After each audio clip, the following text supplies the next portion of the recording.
Guys, Mark Zuckerberg says VR is the future, but if Mark Zuckerberg is who we have to look like, then man, I will stay right here in the regular verse.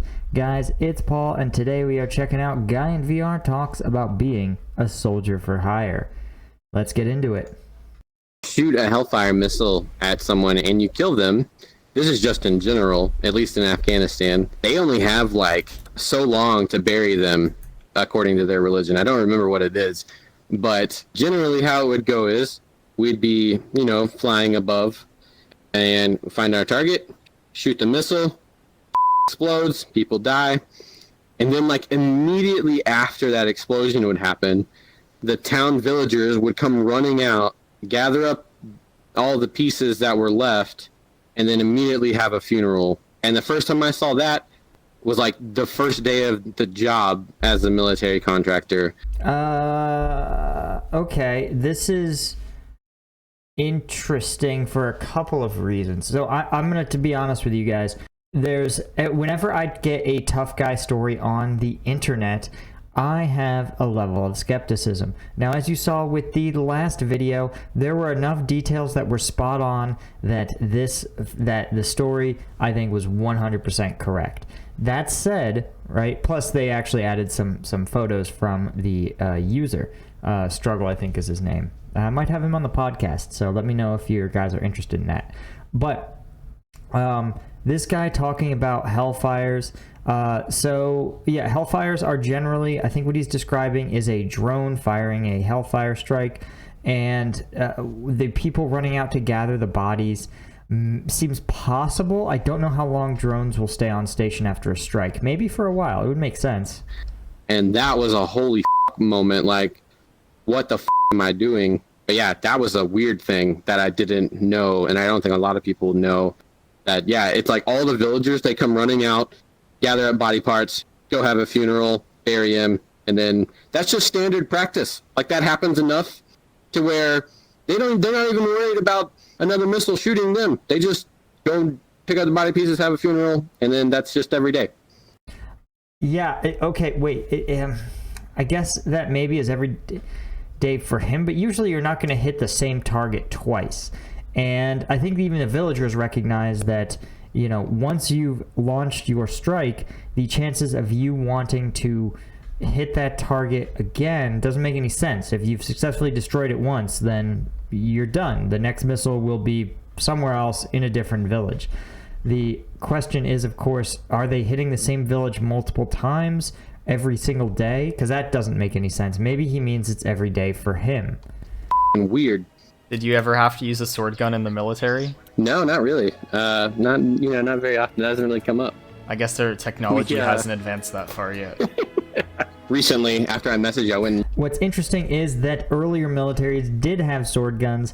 That would be the bayonet. And while modern rifles don't really have a bayonet lug any longer, up until I think even the 90s, honestly, the idea was that you had a large knife and you could slide that onto the barrel of a rifle, and that rifle would still shoot, and you would be able to stab someone with it. And that was more for World War I type tactics, when you were expected to use a bolt-action rifle that fired a lot slower and only had 5 to 7 rounds in it.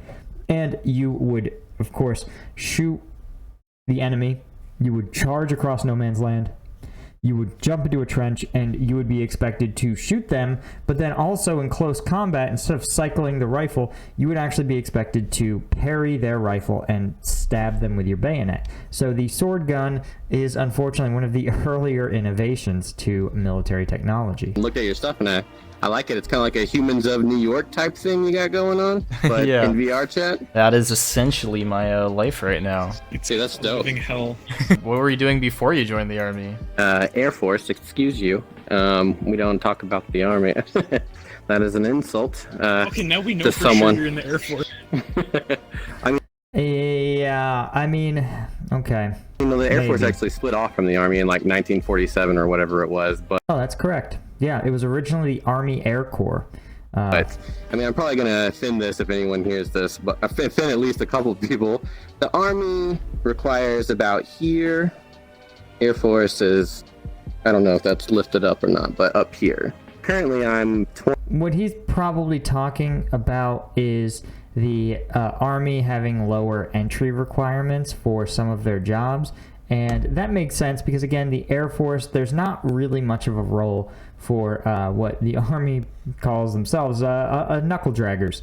The Air Force is about maintaining aircraft and ensuring they can, that the military can undertake air operations, right? Those include strikes, what he's talking about. Can also include moving cargo, you name it, anything involving aircraft. Now, 28, I think. Yeah. I'm 28, and it kind of, you stop remembering, I feel like. No, I'm pretty sure you know what age you are. Does that not happen to everybody? I think I'm about to turn. Air Force? Yeah, you do. It's all coming together. I had like these big dreams and aspirations to like go off to college, and I got accepted to like my dream college or whatever. It's Cream College. Yeah, okay, I'm going to go on a little bit of an aside rant here. The Dream College is maybe the best piece of marketing I have ever heard. The idea that college marketing departments are so robust that they are able to convince students that a certain college is their dream college is pretty bananas, given that colleges exist to do one thing, which is train you for, they meant to train you to think, but also to train you for a specific job. Ideally, a job that earns money, because colleges, it's worth noting, charge money. And while they talk about having a meaningful mission to prepare good citizens, of course, they charge you for the privilege. So the idea that the dream college is the one that gets you the degree you want for the least amount of money. That is it. Some of the smartest people I have ever met in my entire life went to colleges I had literally never heard of. And then I got there and I went to go pick up all my paperwork, and they gave me the bill, and it was like 50 grand for a year, and there was no way I was going to be able to pay for that.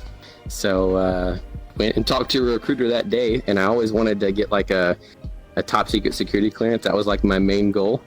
Because I was like, man, that'd be cool, learn like the nation's secrets, like some edgy little teenager. When we interviewed Obama, he said that. He said the same thing? Yeah, it was really weird seeing Obama as a virtual reality anime girl. Wait, is that true? Did he actually interview Obama, and was Obama's avatar really a virtual reality anime girl? Because that's awesome.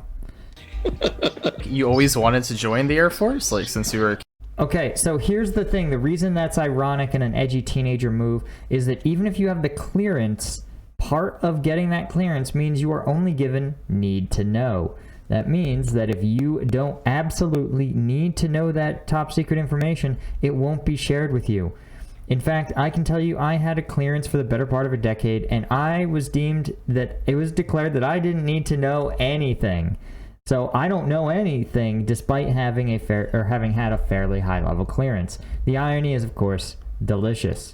Kid? But it's actually better that way, because I'm glad I don't know anything and I'm public about it, because that way the chances of me getting targeted or recruited by foreign adversaries or intelligence organizations are zero, because I haven't done anything that's worth even recruiting me. No, not at all. I mean, I was a super hipster emo kid. Like, I graduated in 2008, whenever, like, Taking Back Sunday was all the rage. By the way, a great band, still one of my favorite bands. But I flat ironed my hair, I had a lip ring, I wore skinny jeans. And so I was probably one of the furthest people you would ever expected to join the military. And most of my close circle of friends, they were all pretty shocked whenever I told them I was joining the military. What did you originally apply to college for? Like, what was... Yeah, I remember there was one time when I was wrapping up some of my officer training, and I saw somebody from my high school who was also in the military, and I was shocked to see this dude, because I had been like a wrestler and it just sort of lived that sort of like more disciplined life. I was like a military guy. But, like, there's a natural progression from being, like, an athlete in, like, a pretty intensive sport and being, like, a pretty decent scholar and going to, like, a public university and then joining the military, right? And it's kind of institutional. But this guy was like a theater nerd. It was so weird, like a theater nerd with like long hair. And then to see him with short hair, and I'm just like, who is this dude? And it sort of sucked. I would have liked to have connected with him more, but we just like traded numbers and traded Facebooks and stuff. Yeah. Was your dream college you got in? It was at Texas A&M University. I wanted to go to the School of Architecture. That dream was kind of crushed. Yeah, listen, it was a dream that was best sort of left crushed, and that's because architects don't make that much money. The number of architect graduates or licensed architects to the salary they draw is pretty comically low. I think it's like in the national average is probably like $60,000 a year, like slightly more than a public school teacher, but with a lot more licensing and training requirements. So, and imagine accruing $200,000 in debt to do that. The irony is, of course, Texas A&M has one of the most robust and most storied military ROTC programs of any university. So he may have been able to get Texas A&M paid for, or at least very heavily subsidized, if he had been willing to join the military, which he kind of was already. I never really thought about joining the Air Force, but I also always kind of like had these like ideas of being like a badass, you know, which I thought at the time that's what the Air Force was. Spoiler, it's not.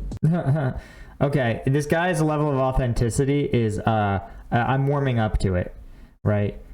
You get to play volleyball with Tom Cruise? That is the Navy. Oh, we got the wrong guy today.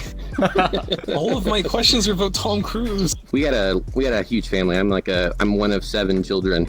So while my parents made a lot of money, it was split very thin across, a lot of kids. That was one of the reasons why I couldn't pay for school, because they made too much money for me to get financial aid, but they didn't make enough to actually help me pay for school. All your friends are going off to college, they got accepted and everything, and then you're like... I mean, the tough thing is, too, man, 2008, if you guys remember, the 2008 financial crisis destroyed the economy across the board, but who got hammered the worst were college graduates, new college graduates. And I have told my parents, and I've told a lot of people, that I don't know what I would have done if I hadn't been able to go on to active duty in 2009. And the reason is because that in 2009... right? Remember, the economy had by and large collapsed, and that meant that if you were a senior, experienced, let's say a vice president of your company, well, your company folded, and now you might get kicked down, you might be a director, right? And those directors of your company, well, they might get kicked down and just be a senior person, right? Those senior people may just have to take junior roles, junior entry-level type roles, which means, of course, there's nowhere left for... well, people with zero experience at the get-go. Well, shit. First, I actually originally go to the Marines. But yeah, so I was going to join the Marines. I was at the recruiter's office. In this complex that we're in, the recruiter's complex, there's an Army, a Navy, a Marines, and an Air Force, all like right beside each other. It's like in a mall. So they're all like right next to each other. I was talking to the Marine guy. A old man and his daughter come up and sit next to me while we're waiting for the recruiter's office to open up. And he asked me, he was like, "Are you joining the Marines?" They were sitting in front of the Air Force door. And I was like, "Yeah, I'm gonna join the Marines pretty soon. I have a ship date. I'm ready to go." He said, "Well, I used to be in the Marines." And I was like, "Okay." And he's like, "I would never let my daughter here join the Marines because the Marines treat you like shit." And as me about to join the Marines, I'm like, "Oh my God, tell me more." And he said whenever he would deploy and he would go to like a military installation, like an Air Force one, the Air Force, you left your trays on the table and they had people come and pick them up for you. And when you deployed, you slept in air-conditioned tents, which was true. And at that moment, it was kind of an easy choice. Yeah, this dude was spot on, and I would tell people to avoid the Marine Corps at all costs. The Marine Corps is so bizarre because they take pride in the fact that their equipment is terrible and that they treat junior Marines and anyone down the chain of command comically badly. And the Army is still not great about the way it treats people, but it is a lot better, especially outside of the combat arms realm.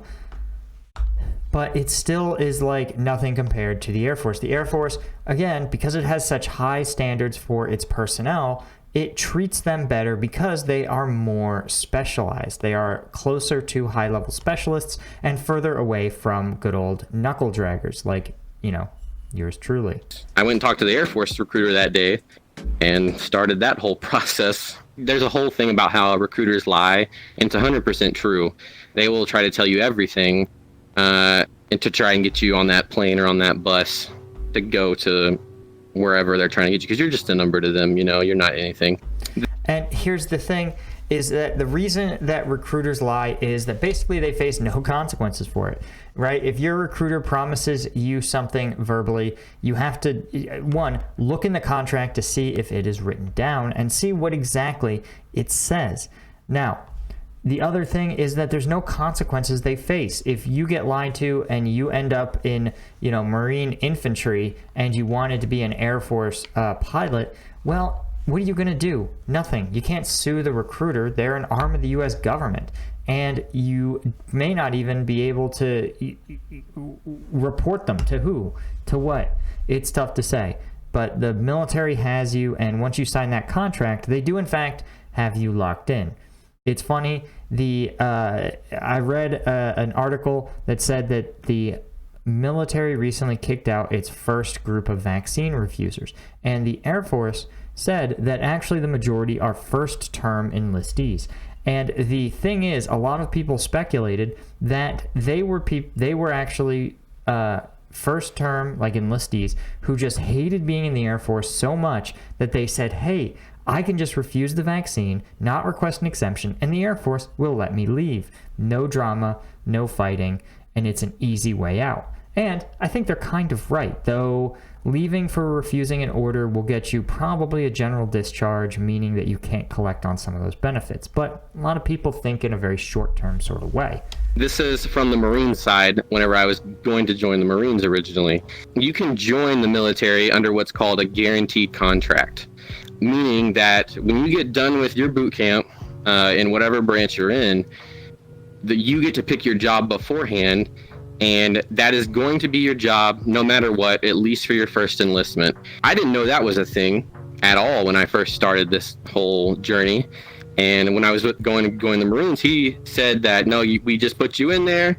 Every Marine's a rifleman first, and we'll pick your job for you. Okay, every Marine is a rifleman. What that means is that they want to, when they say that, they mean that every Marine is expected to have basic infantry combat skills, the ability to engage targets with a rifle, the ability to maneuver under fire, the ability to follow like basic commands in combat. This is like basic soldier skills, is what they're describing, or basic infantry skills.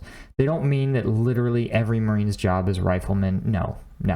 They have job specializations just like any other branch. You'll get to pick from a list or whatever afterwards. That was the biggest lie. Like, that's a life-altering decision that a lot of people don't understand. Another pretty big one is that whenever when you're about to join the military, you're in what's called the Delayed Enlistment program. It's short for DEP or DEP. And legally, DEP doesn't mean jack shit. You could quit literally a second before you step on the airplane or the bus or however you're getting to boot camp, and you will have no legal repercussions at all. They don't say that very much because obviously they would have a lot more people quitting. Their job is to try and hook you in, and they get rated based on how many numbers they get. Yeah, that is the whole military. And it's one of the things that really bothers me about the way the military operates is that it is structured like a 50s corporation. That is to say, it brings people in on the bottom and grows them all the way up their chain. But there's a lot of problems when you have very complex organizations, right? Let's say the military said, hey, we want to explore VR training for our soldiers. We want to use this new virtual reality technology to create a type of training that is totally innovative and brings a totally different experience to soldier training. It's way less expensive. You can put them in real feeling combat situations without putting soldiers at risk. And, well, who in the military can do that? Because remember, you recruited them at 18, you taught them basic infantry skills, and you assigned them to one of, like, I'm going to say 60 jobs, and their jobs are like missileer, or infantryman, or firefighter, or military police. None of them are programmer, and even if one of them was programmer, right, there's no guarantee that you would ever, in the military as a military programmer, which I really don't think exists, no guarantee that you would ever accrue any of the experiences that you would need to program VR. And so imagine a decade down the line, you get assigned to the military VR program. Well, you don't know anything about what you're doing. You're not qualified to do anything involving it. And the people who are actually qualified to structure a VR program are not in the military. And this is one of the core problems with how the military is structured, through these very simple chains, and the belief that if you are a 30-year-old, if you're a 30-year infantry colonel, let's say, who's a specialist again in ground force maneuver in combat, that you're somehow inexplicably qualified to manage a complex international transportation and logistics system with no training and no background. It doesn't make any sense, but this is how the military operates. They don't realize that in today's modern economy, to fight a modern war, you need to have specialists. You need to have a military VR expert whose whole career has been VR. Right? You need to have, just like in any civilian job, if you want to have a logistics specialist, right, you find someone who's worked at FedEx and worked at UPS and did logistics for Alibaba. Like, those people are out there, but those are the people who need to run complex logistics chains, not some Yahoo general who got assigned to a new 4-year stint. So the military's decision to start at the bottom and promote people up these, like, handful of ladders that haven't been updated in the better part of a generation is a absolutely atrociously bad way to run warfighting. So yeah, they don't mention that very much. But yeah, you can, if you're ever going to join the military, if either of you are ever interested, you can say fuck you up until the moment you get to boot camp, pretty much. Is everyone an anime girl in that too? Okay, I will say this. The Air Force has the most, maybe. Air Force and Navy have the most weebs, I would say.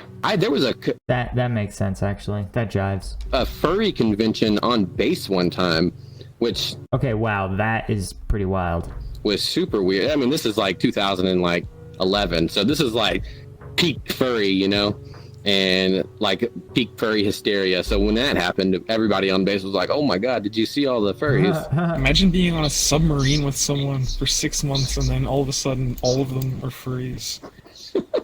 That's the next Stephen King novel coming out, by the way. I got an advanced copy. DEP is a very involved process. You have to That was wild. Go to all of these meetings. You have to go get checked out at a place called MEPS, which is like the Military Entrance Processing Station or Oh yeah, okay, that's legit. This dude knows what's up. something. And you got to show a guy your butthole, and it's a whole thing. I don't think I ever had to do that. I don't think so. You got to do that twice too. I did not have to do that twice, so I don't know what happened to him with the second one and the butthole thing. It's Bro, I got some bad news for you. a doctor, like he has to check your butthole. And mine was an English guy, so I guess that was nice. Was he very proper and polite to you? He was, yeah. You don't know this going in there. Like, I didn't know I was going to have to show this guy my butthole. And so I'm like standing there naked, and that was already kind of weird. And then he walks around behind you, and he has a pen in his hand, and he goes, place your hands here and spread and bend over, and that's what you do. And it's fucking weird.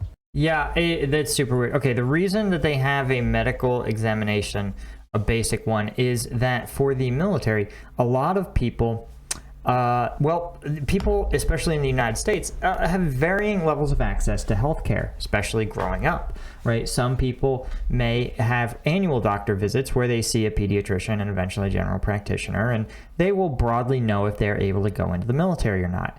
Instead, though, many people have not seen a doctor since they were born, right? Or have seen a doctor not since they were babies. And they may not know that they have military disqualifying conditions. And certainly a recruiter, as he said correctly, is not incentivized to reject people. And they're definitely not medical professionals. And so instead they say, all right, we want to find, here are the top 15 reasons that people show up to basic training and it turns out they're not actually qualified to be here. Biggest ones are probably like asthma,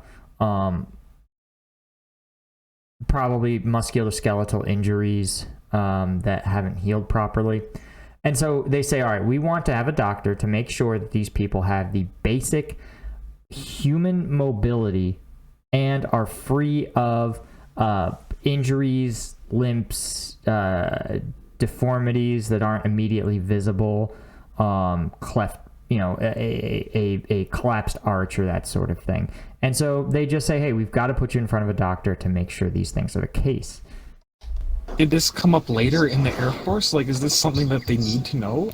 So what are they checking your rectum for? That I'm not sure. It could be something like hernias, or maybe very bad hemorrhoids. Yeah, I'd be curious to know what conditions they're screening for. Could be even just like I don't know. I think they're checking for hemorrhoids is what they're doing, but I guess it's the chair fork. Good one. Yeah. Is this something that's like set around the Air Force dudes? Yeah, not really. I think this is the first time I've talked about the English guy. I don't think I've even told my wife about that. Wait, so you've never corroborated with anyone that this wasn't a scam of some sort? The second MEPS is kind of weird. No. No, I haven't. Oh, buddy. No. He doesn't even work there. I don't think you saw a military doctor. It's definitely a comfort. I mean, if it was an American accent, I don't know if I would have went through with it that day. My parents are very... I don't know if you've ever met a Southern Baptist, but my whole family is very Southern Baptist. So joining the military is almost the same as Jesus coming back for the second time. Joining the military, oh God, you're a fucking hero. Oh yeah. Okay, this is interesting. Yeah, I don't know. I was raised like Roman Catholic, so also a strong military tradition, but not quite the same vibe. Southern Baptists are their own thing. You think you're doing the best thing in the world. It's a fantastic choice. You're getting to die for your country? Holy shit, what better thing could happen to you? So that's the general area that I'm from. It's a great town. They're old school country rednecks. My church, they were so proud too. It was great. It was kind of weird. I can tell you as a Catholic, my church didn't know anything about who I was or what I did. I had no personal relationship with literally any person at my church growing up. It was fantastic. I had 3 really good friends that were in my dorm. We have dorms in the Air Force. We don't have barracks. They call them dorms. They're essentially barracks. And they were all gay, and they were some of the coolest people I ever met. That just like kind of blew my fucking world, because being where I was from, Muslims, gay people... We had gay people, but not a lot. I was like, who am I to say that this guy is wrong and I'm right? They seem to think that they're right. So, no, I met a lot of people, I made a lot of friends that were Muslim or, just all these random religions I'd never heard of, because I'm from very small town Texas. We got to hang out with some really cool people and meet some. Yeah, this is actually one of my, the more controversial beliefs. I actually think there needs to be, or should be, a national service requirement in the United States. For a lot of countries like South Korea or Israel, it's a military service requirement. But I think, the U.S. military, right, it doesn't need masses of people. But there should be a requirement that says, hey, every person when they turn 18 can either defer for college or... they can serve for at least 12 months in some sort of capacity where the following things have to be true, right? You have to be away from home, and you have to be close with the other people you're serving with, i.e. living in a dorm type situation. You have to do something for the benefit of the country. Like, you actually have to make America less of a bad place. right? And you have to do it with randomly assigned people. You have to do it with a broad general swath of the country. I don't know how you could do this regulatorily, but I just want it so that it can't be like, oh, the rich person donates their time to Daddy's company. I did my internship doing helping my father allocate his donations for this year, right? Like, I don't want that. Literally, you gotta have the rich people, the poor people, the Southern Baptists, and the gay people, like everybody. You gotta mix them all up, and you gotta make them work together to do something decent for the country, right? Doesn't have to be in uniform marching around, right? You could work as an EMT. You could even just clean up graffiti for a year in the city, right?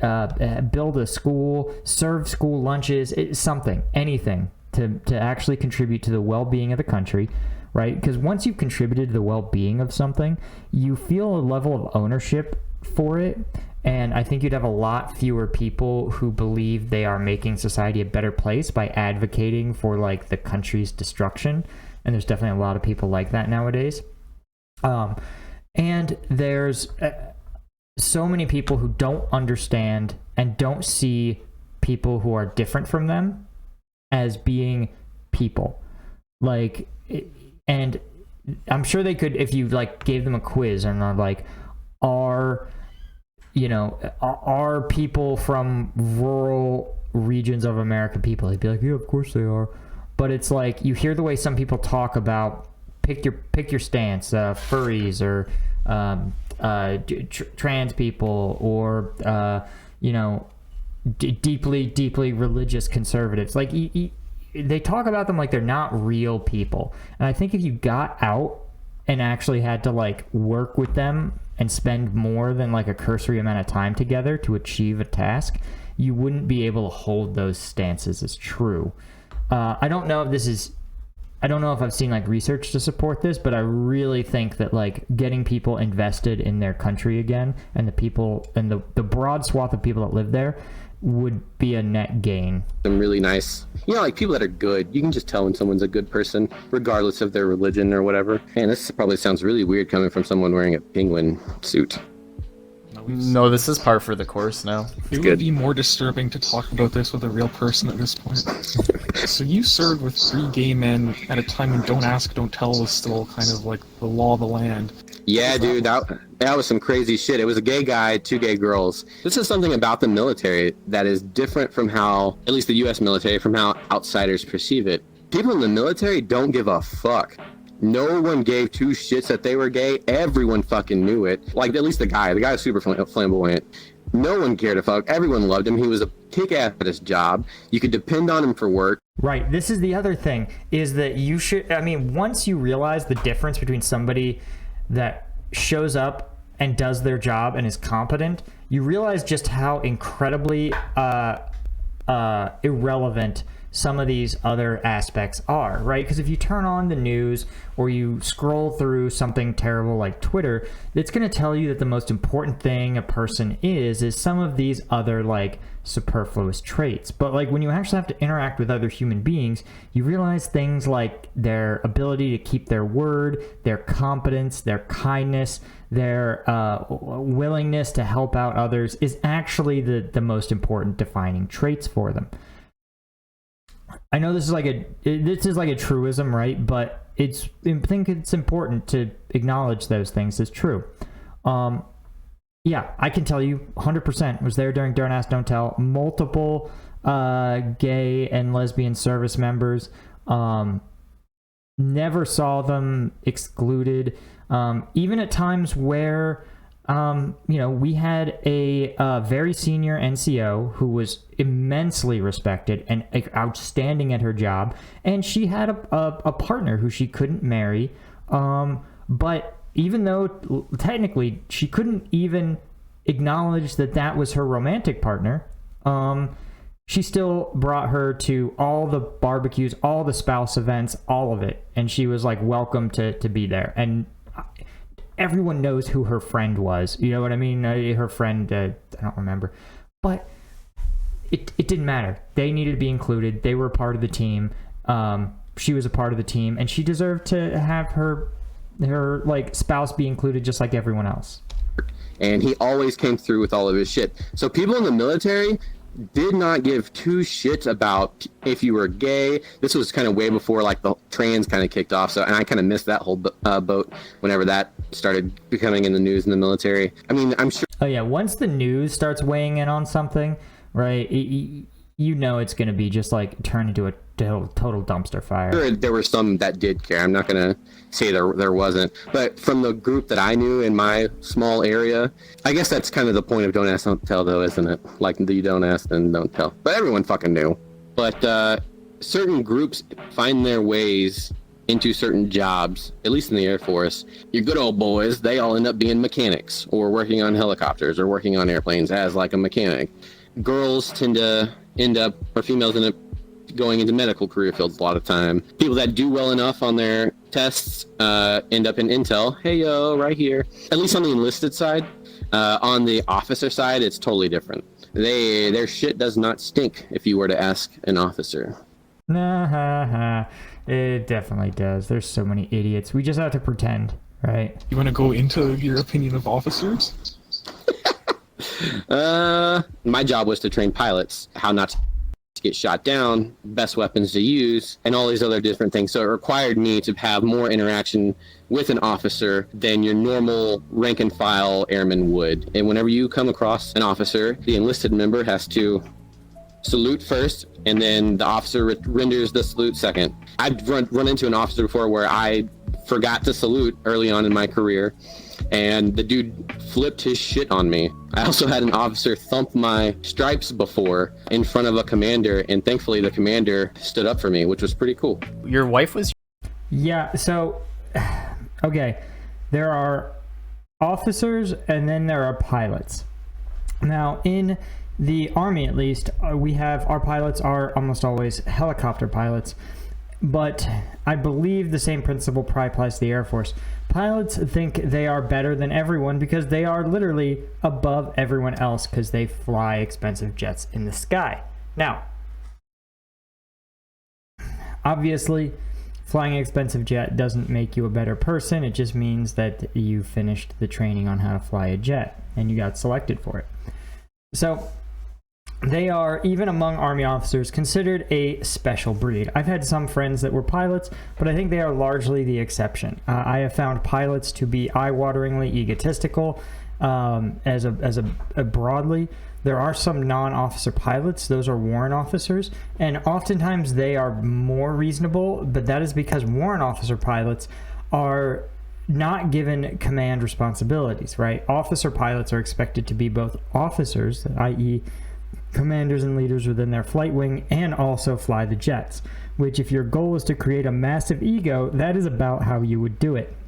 Also, why you would want to divert your jet pilot attention, your all-stars, your people in charge of a, $10 to $50 million fighter, why you would want them to spend 30 to 40% of their time doing administrative leadership type stuff is sort of beyond me.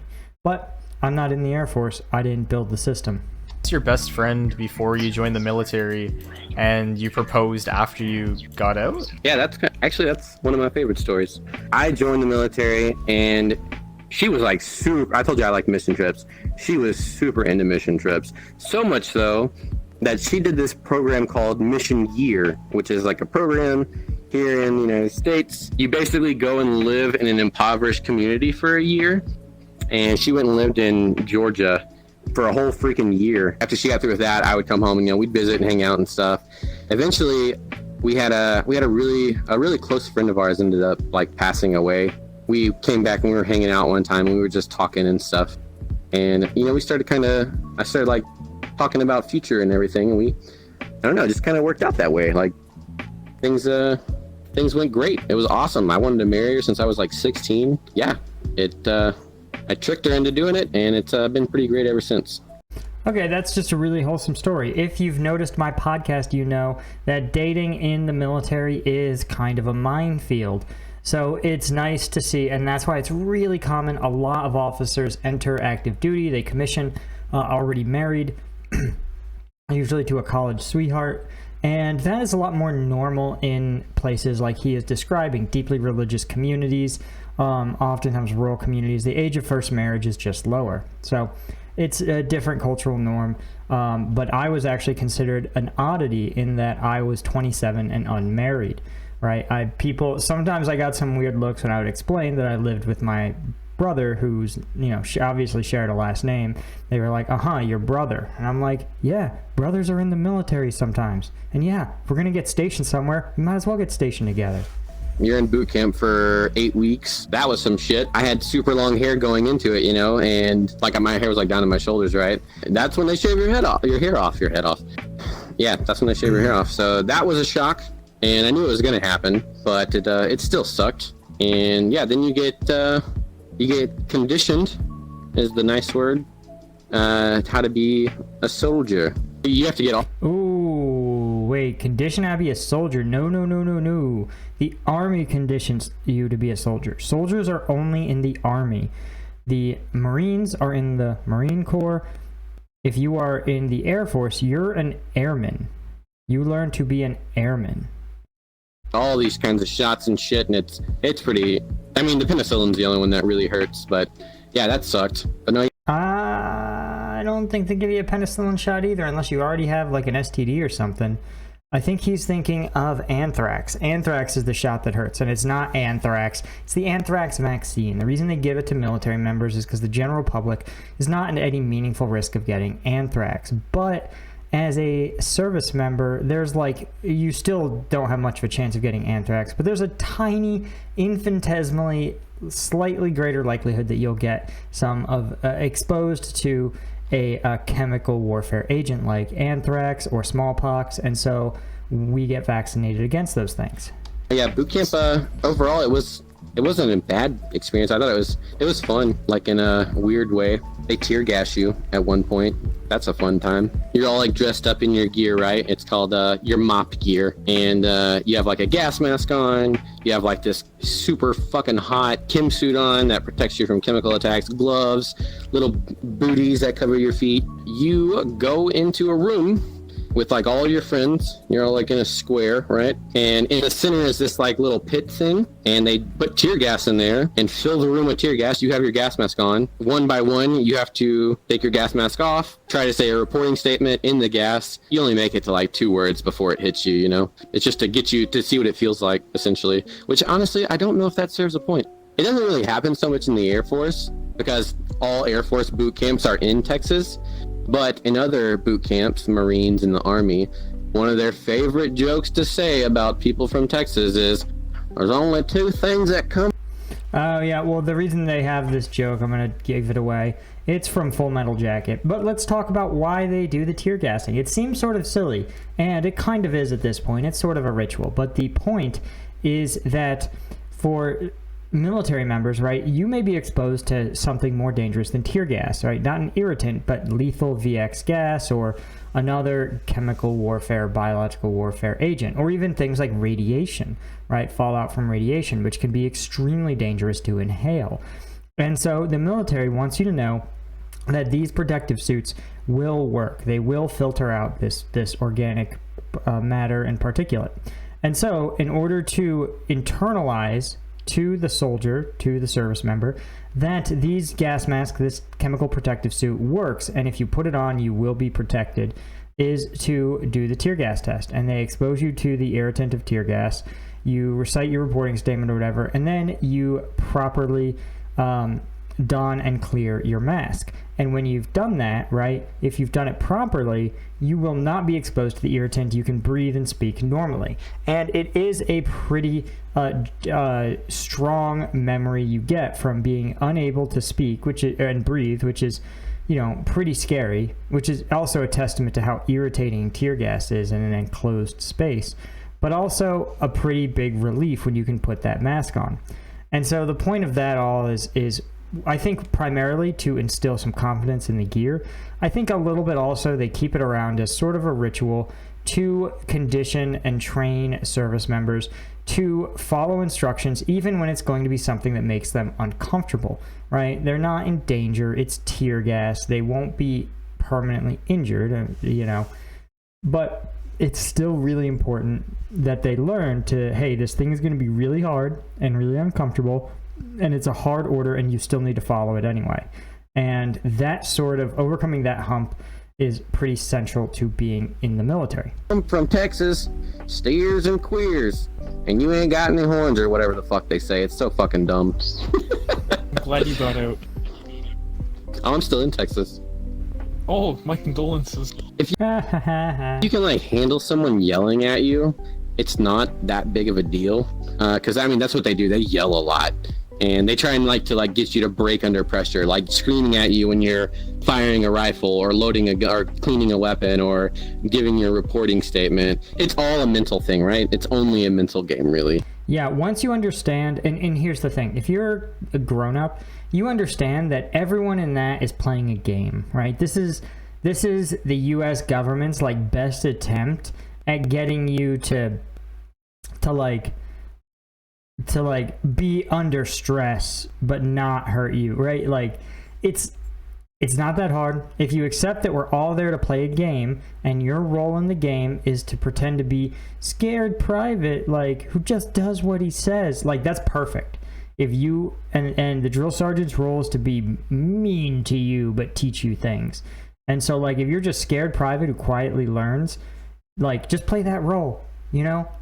Right? Like I've realized it was funny. It was really funny when I did basic training, and for those of you that don't know, most officers never do a basic training like what he's describing.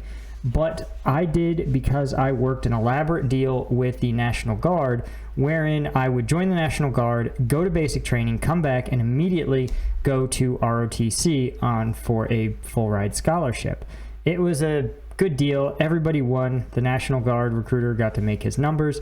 I got to go to basic training for a summer and avoid working for my dad. And, the officer corps got an officer who understands some basic training stuff. It all worked out. That said, when I was in, right, there were actually some exceptionally smart dudes in my basic training class. Weirdly enough, 2 of them would go on to West Point. One of them would join Ranger Regiment. So just a bizarrely skilled group of people. And we would connect, and you could tell right away, kind of, not right away, but you could tell pretty quickly when you were talking to somebody, whether this was like guy from Yale or guy en route to jail, right? And we kind of connected, but you know what? I noticed every one of those guys was smart enough to realize that even though they might have been the smartest person in the room, they knew to shut the fuck up, because they understood the game. And the game was, you have to play dumb. You only have to be smart enough to complete the tasks assigned to you to the standard you're assigned to do them, and then you quietly move on.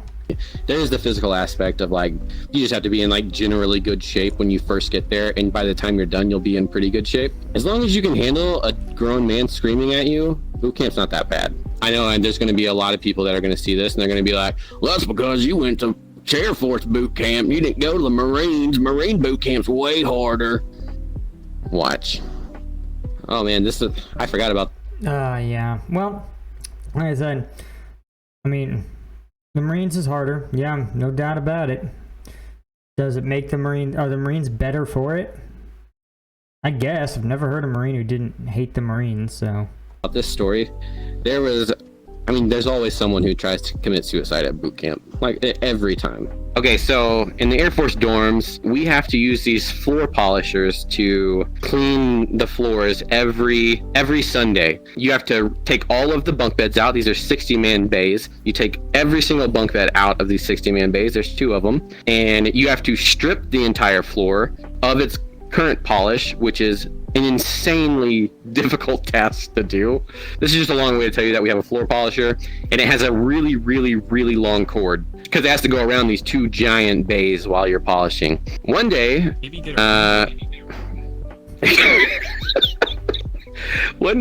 we're exercising underneath, and our brother flight is next to us, and a floor polisher drops from the window and crashes next to them and just shatters.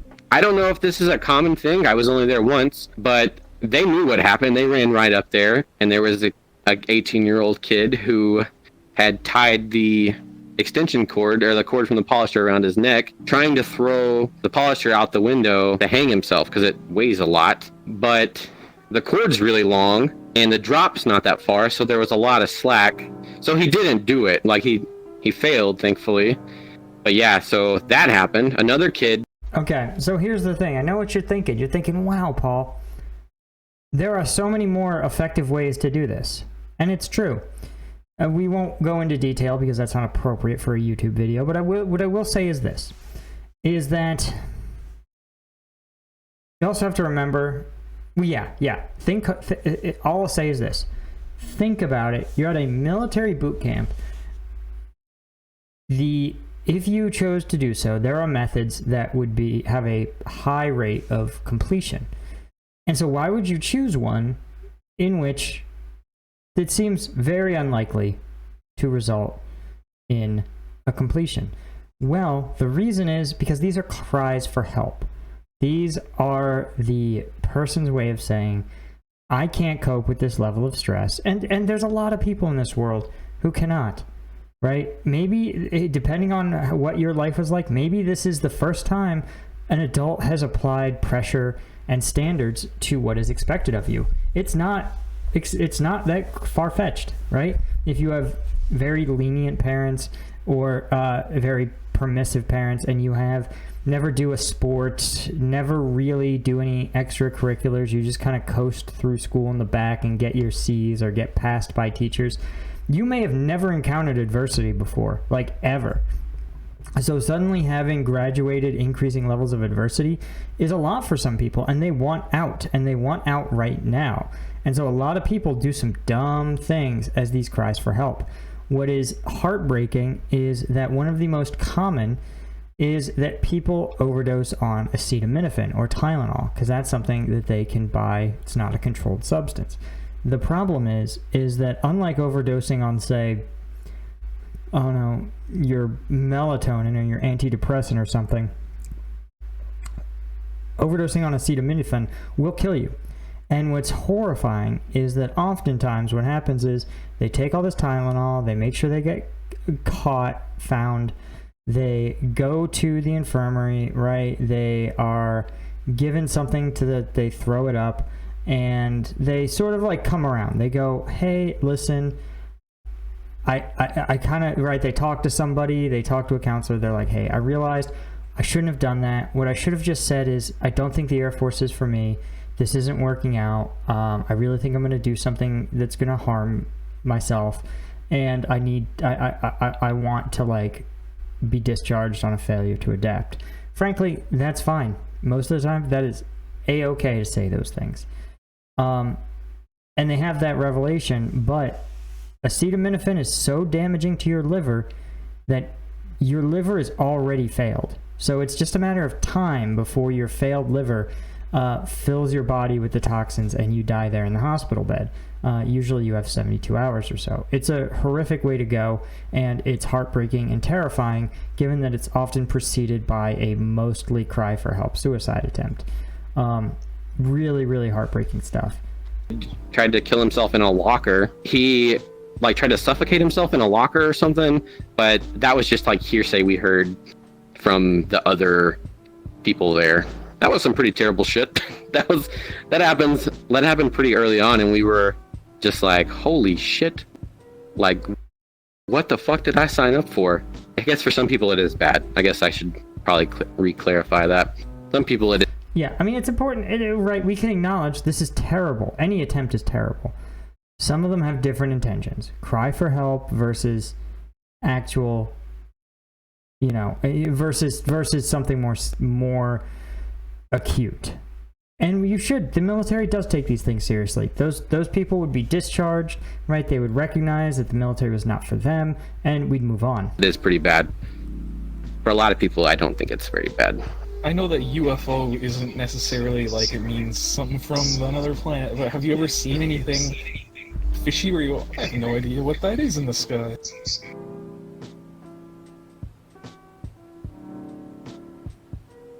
No, I don't know.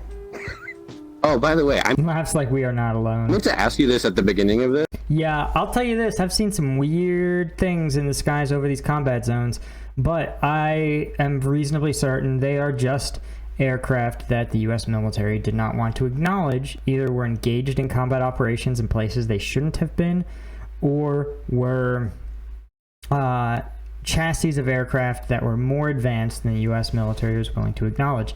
As discussed, you can have a clearance, but if you don't have a need to know, they won't tell you. So a lot of times you just look up, and there in your IR lenses is a really bright flashing light in the direction of another country where the U.S. military officially does not engage in operations. And I go, huh, that is an object that is flying, and I don't know what it is. But how do you say your name? Is it Siremore or is it Sirmore? I leave it up to like artistic interpretation. His That's, lips are higher than yours. It's like any job, really. You wake up, like I woke up at 6. I had to be in the office by 7 so that I could do my morning Todd brief, which is a threat of the day briefing. So it'd be like, oh, hey, MiG-29s. This is what's cool about MiG-29s. They can shoot you from this far away. You should stay out of their range. That would be like, that's what a threat of the day briefing is. It's basically recognizing an aircraft, knowing its capabilities, avoiding getting shot down, what to do if you do get shot down. What do you do if you get shot down? I mean, you tuck your head between your legs and kiss your ass goodbye. Always comes back to the ass. Like the military probably has more licenses for PowerPoint than anywhere else in the world, because that's all you do. Yeah, you spend like $100 trillion on war without greasing Microsoft's palms. Oh, hell yeah. Why do you think Amazon sued Microsoft when they won the contract for the DoD's like secret cloud storage facility or classified info cloud storage facility? It's because the payday would be huge. Because the military, once everyone's trained on a system, it costs a lot to retrain people on a different system. That's why the U.S. military's pay system was designed before the space program. And yet, it has not been updated since basically the 70s, since Carter was president.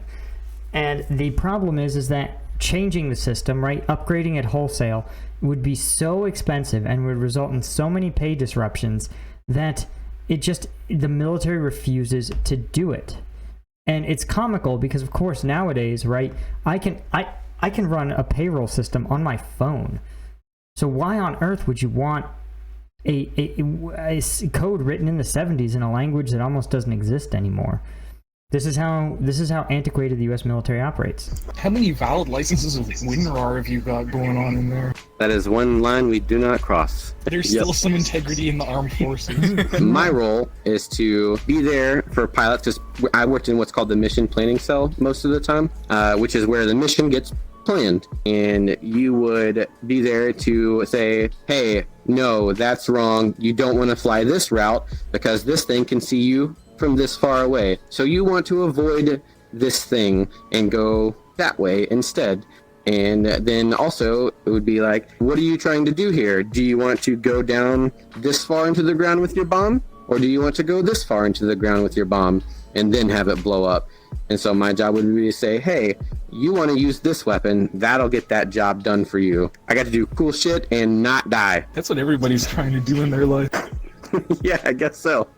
Yeah, no, it's true. That's a cush gig. It's a good gig. But as we've discussed in other videos, there is no like threshold of badassery or threshold of being like real military. Like, dude, that dude was real military, right? He put on a uniform. He went where they told him.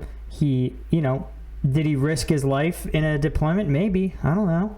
I don't know what base he was deployed to, but he did his job, right? He could have done something else. He could have chilled with his family. He could have stayed home in Texas, but he didn't do those things, right? And so in my mind, yeah, that's it. That's the badassery threshold. After active duty tour is up, I get out, and now I have this top secret security clearance as a civilian, and it's good for like 2 years after that. Like you can get a job within that amount of time, and you get to keep your security clearance. So that was the goal. I was like, hell yeah, it's time to get a job. We're gonna make the big bucks. And I got hired on as a military contractor, working with the Predators, the UAVs. You know, I didn't have to keep my hair shaved. I could grow some semblance of a beard, and I could wear normal people clothes, which was like probably the best part.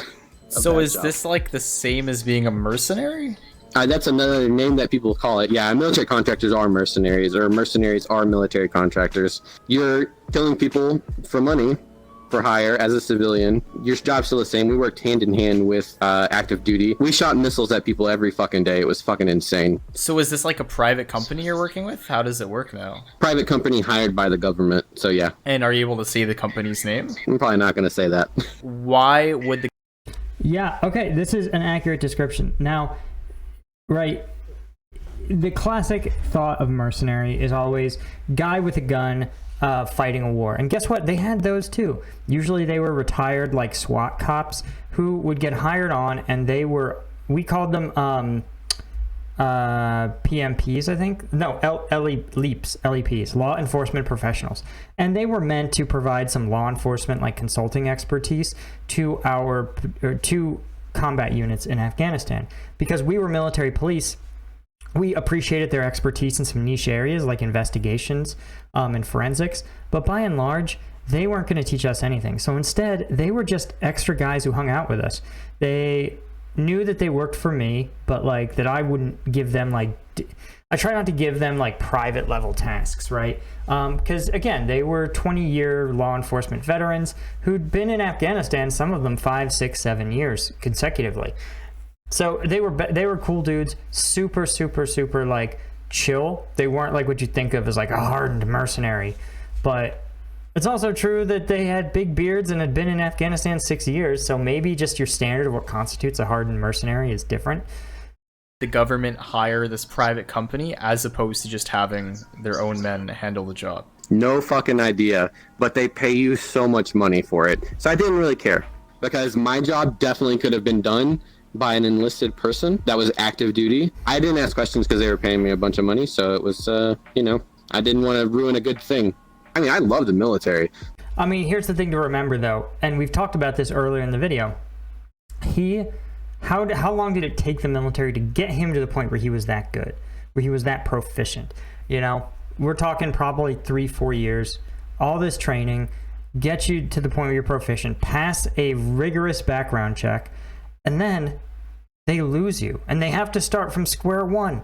Because remember, yes, his basic training finishes, but you don't know anything coming out of basic training. You don't know anything your first year.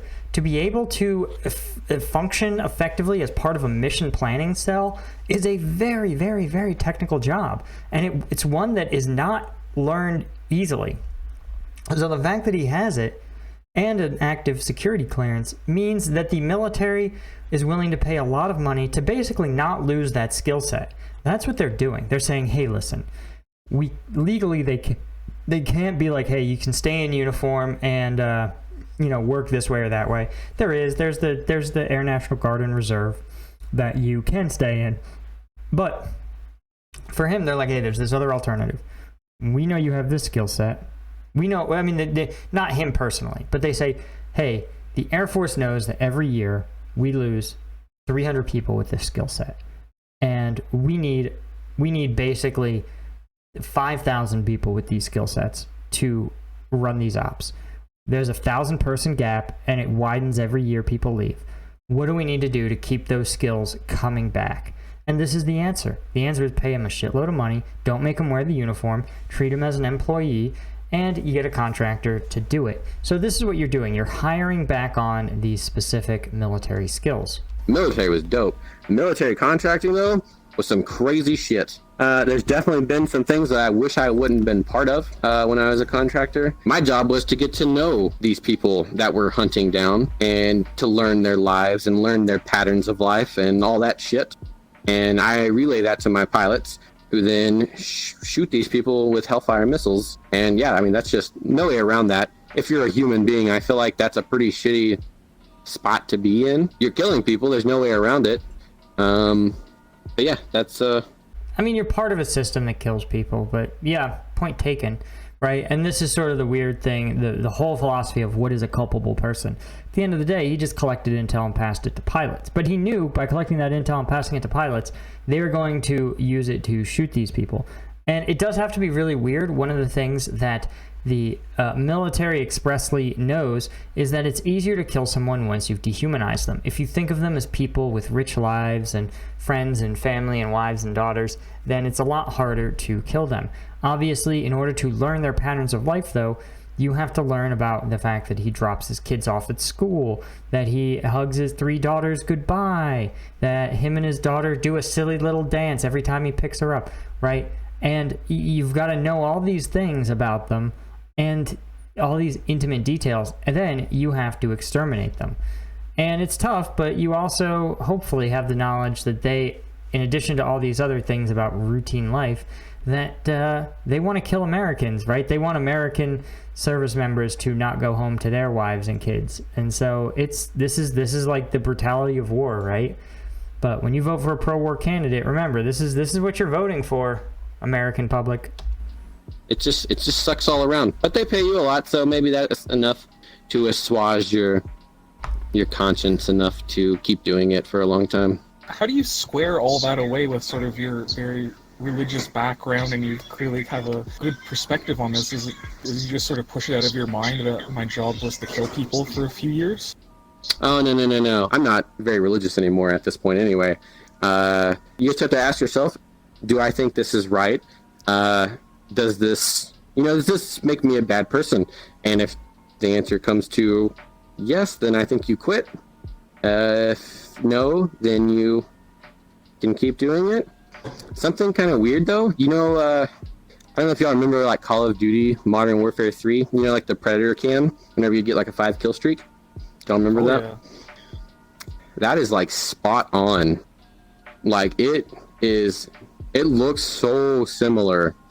And I think that's how a lot of people actually kind of get through that process, is because it looks like a video game on the monitor scope you're watching, right? It's very dehumanized, a very dehumanized, detached version of reality. Yeah, this is the thing that is true in a lot of cases, right? Like I don't know if I've ever seen even like a human figure that was shooting at us or we were shooting at, right? It's basically just muzzle flashes that you're shooting at. I've seen enemy combatants up close, but usually after they had been either mortally wounded or killed. I don't know how much I'm oversharing here, but yeah, it's dehumanizing is a really important part of the process. And modern warfare sort of facilitates that. Shooting a missile at. So did you end up quitting? Oh yeah, not of my own volition at first. It was during one of the government shutdowns that Ted Cruz, your guys' native, that he caused. You're welcome. Yeah, thank you. Yeah, he caused one of the shutdowns, and all the military contractors got on hiatus for a month or two or whatever. And during that time, I had a lot of time to kind of like reflect and be like, holy shit, is this what I want to keep doing? This is some heavy shit, right? That was when I talked with my wife, and I decided I would rather go to school and not do that anymore. It wasn't worth the money. Not for like my mental health or anything like that. It's just it's a hard thing to kill people. Like it fucked me up a little maybe, but I don't know. Honestly, I've never seen anyone about it, so I'm not 100% sure. It's definitely something that's stayed with me. I think about it a lot, because how can you not? I was going to ask, because you mentioned that someone should continue with it if they think that they are doing the right thing, and they should stop if they do not have the capacity for it. And I wanted to know, did you consider yourself a good person?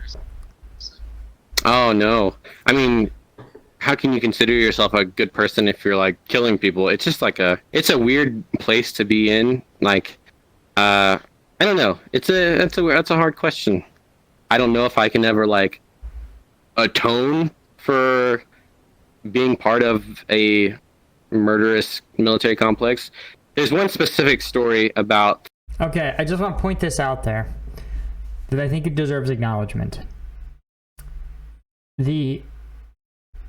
Every American who pays their taxes, and every American who voted for basically any major presidential candidate in the last 20 years, you guys have, every time they put it up to a vote, do you want to keep going at war? And every person votes yes. You want Obama, Kerry, Bush, you name it, every one of them. You could have voted for anyone in the primaries. Maybe Bernie Sanders would have walked us home, would have walked everything out, right? Every person voted for it. So, like, and your taxes go to fund it.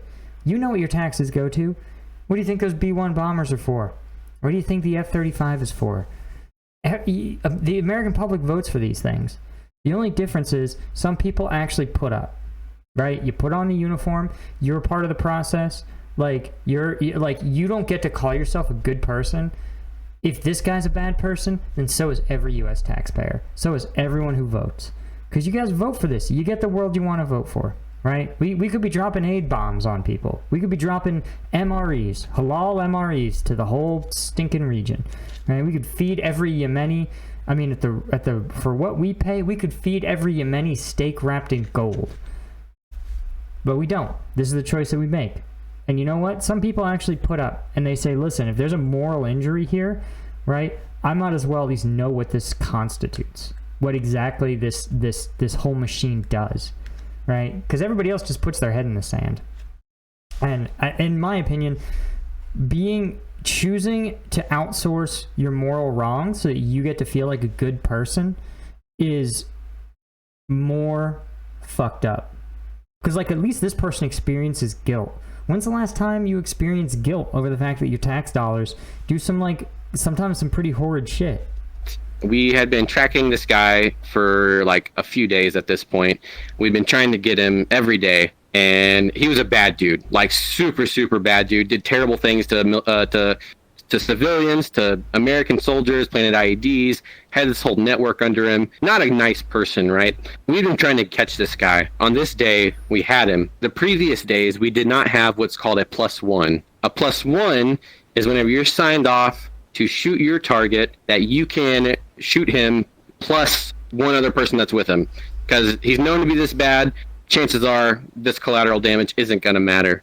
That day, we had a +1. And we shot a Hellfire missile at him and killed him and his, like, 10 to 11-year-old kid who was with him. And that's probably the one that I think about the most, because that's, like, that's some fucked up shit. Like, I definitely played a hand in this kid dying who had nothing to do with anything. And so that's a really hard thing to reconcile with yourself. And right after that is whenever the government shutdown happened. And that is what weighed on my decision to not return back. Yeah, also, listen, if these jobs... Here's the thing that's kind of messed up. If this was essential to national security, why'd the government just shut down and send them home? Right? If these dudes were so bad, if they truly had no other choice, then why they send all the contractors home for 2 months? The answer is, it's just a game to the people in charge. These things are just games. These things are just sort of games, and all the dead people are just a side effect, right?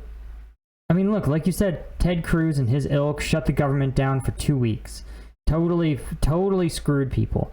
And then we're like, like, contractors never got paid back. You just lost money. You just went home. Like, hope you have savings. Good luck. Hope you saved up money. Hope you don't have a medical emergency, right? This is the sort of nonsense that they had to deal with, and it just kills me, because when it turns out that, hey, these aren't actually that essential. To let my clearance lapse and to go back to college and get away from all of that shit. What are you studying now? This is gonna sound so typical, but graphic design. So, like, art, basically, you know? Do you feel more satisfied with your life right now, or back when you were doing all of this? Definitely now. Like, it's way, way more lighthearted. And Dude, graphic design, brother, you're never gonna make the contractor money again. Hope you saved some pennies. Way more fun. The good thing is, like, I don't get nervous very much in school when I have to, like, present stuff, because when you're briefing generals about nuclear capabilities, art school doesn't really measure up in terms of, like, how nervous you would be, I guess. If you had a kid and they wanted to also join the military, what would you be telling them? I would tell them it can be very rewarding. I hope you don't ever feel the need to have to join. Some people just aren't made for it. Like, some people aren't made for the military. At the end of the day, I don't think I probably was made for it. I think I faked it long enough to where I made it out of it. If that's something my child would want to do, it would be a hard thing for me. But I think I'm a big fan of letting people make their own choices, I think. So I'm going to tell y'all a fun... Yeah, interesting. I mean, the made for the military. Yeah, I mean, there are people who don't want to do anything else, and you can tell who those people are like. And there are some people who are just like there for a season. You know what I mean? And I think honestly, in terms of maturing as a person, as a young person, getting a bunch of skill sets, seeing that diverse cross section of the country, understanding just working together and getting things done, you just leap ahead of your peers. Like he said, he's able to sit there and go to art school and just be like, like the biggest, most stressful presentations or whatever are nothing to him. And that's, I think, a big testament to what makes the military as good as it can be. It can be bad. I mean, this video makes no secret of that. But yeah, it's it can be good even to do for a stint. It can be good to do for a career if you're that sort of person. Funny things. But I think also society needs people who are like really not military, you know?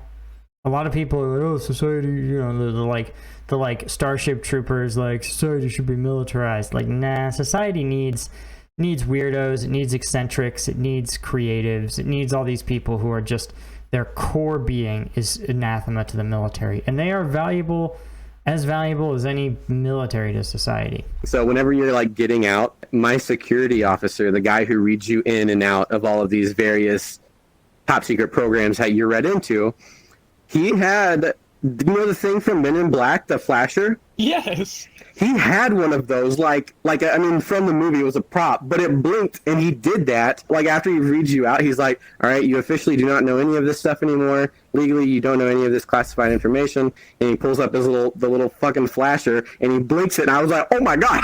you think, like, for a second, well, that's real.